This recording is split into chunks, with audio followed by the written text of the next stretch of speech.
Estamos de volta com o seu estilo de vida, nós estamos conversando sobre problemas respiratórios e agora a gente vai saber um pouco mais sobre a bronquite. Então, antes da gente responder a pergunta do Michael Douglas da Raiz, que é como aliviar uma crise de bronquite, a gente precisa entender o que é a bronquite, né? Se é a mesma coisa que o resfriado, que a gripe, que todos os outros problemas respiratórios, ou se é um problema independente de todos esses.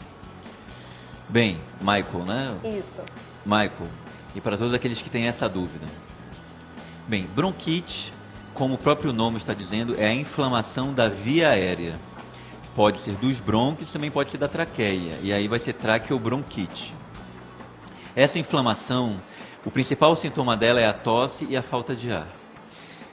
Pode estar acompanhado de secreção ou não. Então, para eu responder a sua pergunta, eu teria que saber que tipo de bronquite é a sua. Por quê? Existem dois tipos de bronquite, a bronquite aguda e a bronquite crônica.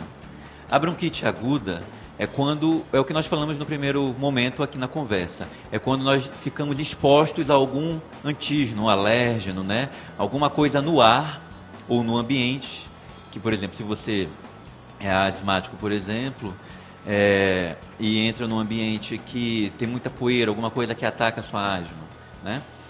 Então, assim, é algo agudo, é um evento agudo. Ou se ela é crônica. E aí, quando é crônica, normalmente é aquele paciente que era um grande tabagista, que por muitos anos a fio ficou inalando aquela fumaça e agredindo, né, esses brônquios, a traqueia, né, porque a fumaça ela vai lá e machuca. E dessa forma também vai ficar inflamado, e essa inflamação ela vai levar uma crise de tosse e falta de ar. Então, resumidamente, isso é a bronquite, seja ela aguda ou crônica, porque vai depender da causa, é a inflamação aguda das vias aéreas. E como tratar isso? Bem, atuando na causa. Então, assim, se você é um paciente que era um tabagista e agora desenvolveu uma doença chamada DPOC e levou essa inflamação crônica das vias aéreas, que é a bronquite, tem que fazer uso regular das medicações.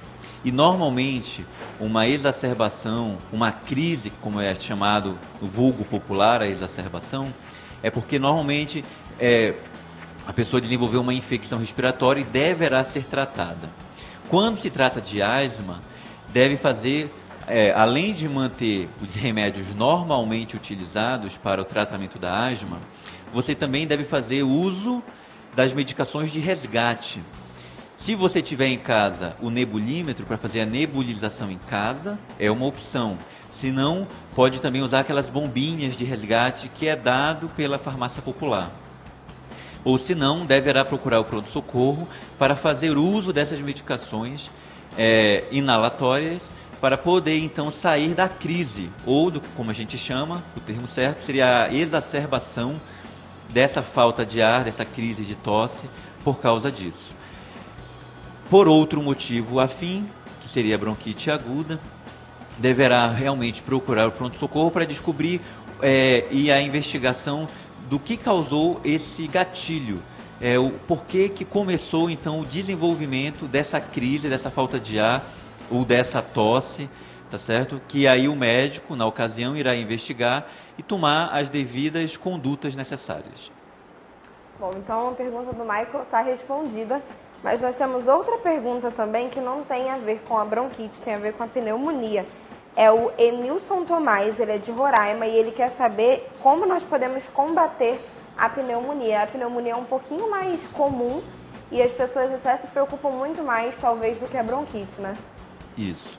Na verdade, qualquer doença de via aérea do pulmão, se não tratada adequadamente, vai levar a uma infecção de via respiratória baixa, que é lá dentro do pulmão, que é a pneumonia. O que acontece? Como nós podemos prevenir a pneumonia? Primeiro, atividades físicas, evitar se expor a ambientes que pode levar ao desenvolvimento de uma reação exagerada do pulmão, como ambientes muito empoeirados, lugares com mofo e tudo mais.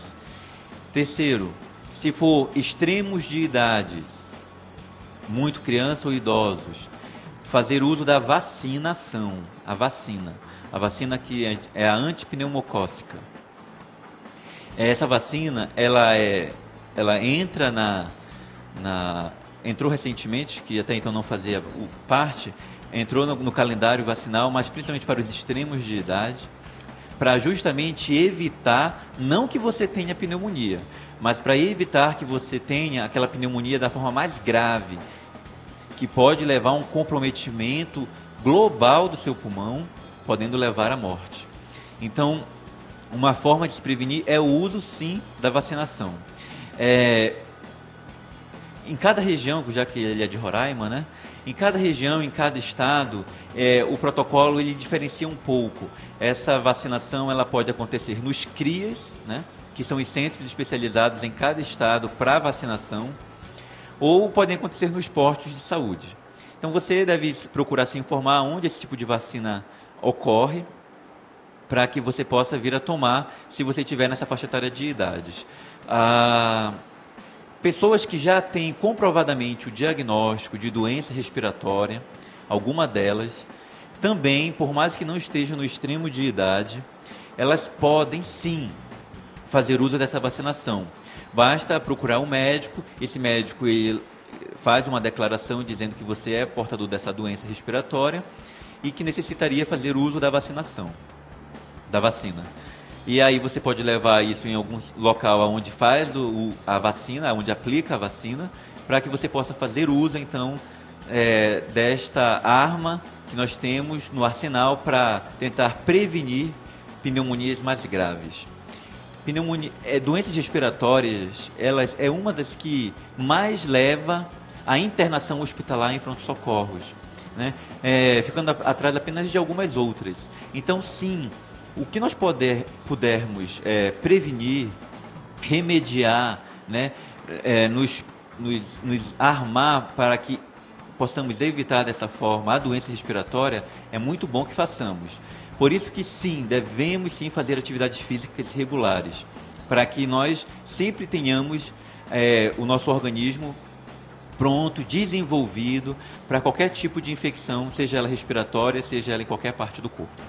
É interessante a parte que o senhor disse sobre a vacina, né? Que essa vacina ela não vem para, digamos que, impedir que você tenha a pneumonia, mas para controlar e também para esse controle de um nível maior ou de um nível mais perigoso dessa pneumonia. Porque pode ser que alguém já tenha tomado a vacina, né? Já tenha ido todo, enfim, preparado.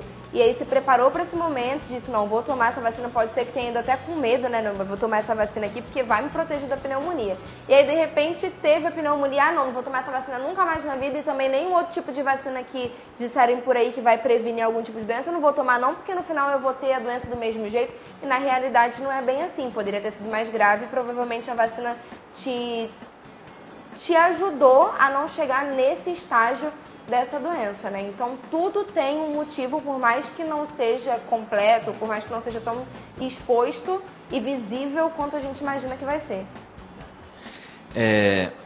Existe uma crença popular muito arraigada aqui no Norte, que graças a Deus o trabalho de campanha televisivo, né, das unidades básicas de saúde, dos agentes de saúde comunitário, tem conseguido desmistificar essa crença, que é que o uso da vacina vai levar vai me deixar doente, né? Depois que eu vacinei eu fiquei gripado, eu fiquei com febre e tudo mais, eu não vou mais tomar essa vacina porque isso me deixa doente. Não. Sim, a reação da vacina, ela pode ocorrer, não é obrigatório ela acontecer, em nem todos os casos isso vai acontecer, mas em algumas pessoas pode sim ter uma reação à vacina, seja ela qual for, independente de qual seja a vacina, pode ter a reação, mas a reação que você tem naquele momento, ela não paga o que está te protegendo para frente, tá certo? De uma doença mais grave, mais severa. E nós sabemos que atualmente nós vivemos numa crise de saúde impressionante em todo lugar do país.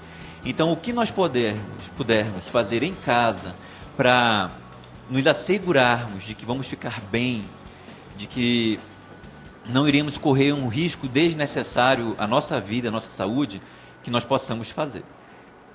Muito bem. Nós temos outra pergunta, mas dessa vez é da Ciele, e ela diz que ela tem asma e todo o tempo que ela fica em lugar abafado dá ataque. Ela diz que não usa bombinha e que também só avança se ficar muito tempo. Diz que dá vontade de vomitar.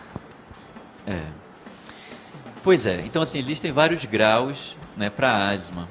E existe esse paciente, como ela, que não sente a necessidade de usar, vive muito bem a vida, tá certo? Realiza, às vezes até faz algum tipo de atividade física sem entrar em crise, que é o de broncoespasmo, não precisa da bombinha. Esse tipo de paciente realmente ele não precisa fazer uso regular da bombinha. Apenas andar com a bombinha na bolsa, ou no bolso, se for homem, né, ou dentro do carro, para esses momentos de crise. Por quê? Porque você sabe que você, apesar de não ter o sintoma, você tem asma. Ora, se você tem asma, você sabe que a qualquer momento, por mais que você não tenha o sintoma diário, rotineiro, você pode desenvolver a crise. Então, é bom que se ande sim com a bombinha, para que no dia que isso acontecer, você faça o resgate, faça os puffs, né, ou os jatos necessários para que você saia dessa crise. Infelizmente, nós, no dia a dia, na rotina, no trabalho, na escola, quem tem asma, inexoravelmente, vai entrar em lugares que, como você disse, abafado, mas é porque o abafado, como não é ventilado, a presença de ácaros e mofo nesses tipos de ambientes, ela é muito alta. Então, o paciente que já tem uma resposta inflamatória no pulmão, que é o asmático, ele respira esse ar, ele vai entrar em crise, tá certo? E aí ele precisa evitar esses tipos de lugares, ou tentar, já que ele é obrigado a estar lá pelo trabalho, alguma coisa, tentar mudar o ambiente de trabalho, tá certo? Deixar ele mais aerado ou mudar de setor de trabalho.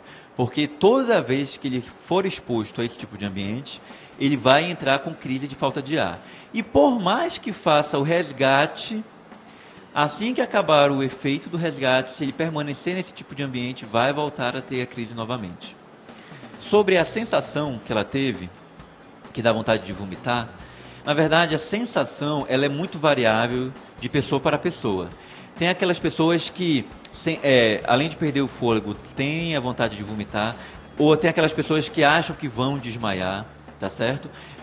Tem aquelas pessoas que têm dor no peito. Então, a sensação ela é muito relativa. Ela vai de pessoa para pessoa e da faixa etária de idade. Mas o mais importante aqui é fazer uso, se você tem aquele sintoma que é regular, fazer uso constante da medicação. Se você sabe que é portador da doença, mas que vive bem, andar com a bombinha de resgate, para que, se necessário, fazer uso. E sempre o quê? Tentar fazer atividade física, melhorar essa capacidade pulmonar, para que, entendo uma crise, seja ela desencadeada pelo ambiente, seja ela desencadeada por alguma infecção respiratória, como gripes, resfriados, você tem a capacidade de resistir, né, o seu pulmão, porque a sua musculatura ela vai estar realmente trabalhada, com o uso também da bombinha, em casa ou no trabalho. Bom, nós vamos fazer mais uma pausa aqui no nosso bate-papo. Nós temos mais participações dos nossos telespectadores. Uma delas é a Carla, ela diz que é de Santana e ela quer saber como tratar um ouvido entupido devido à gripe. Se você tiver essa dúvida também, você continua acompanhando a gente aí, a gente volta rapidinho do intervalo. E eu tenho certeza que essa é uma dúvida muito frequente, né? Porque existem várias formas caseiras aí que a gente conhece, desde o pulinho até o álcool no ouvido, para poder desentupir esse ouvido, e a gente vai saber, assim que a gente voltar do intervalo, de que forma mais saudável a gente pode fazer isso. Então a gente volta já e não deixa de enviar a sua participação para o nosso número também.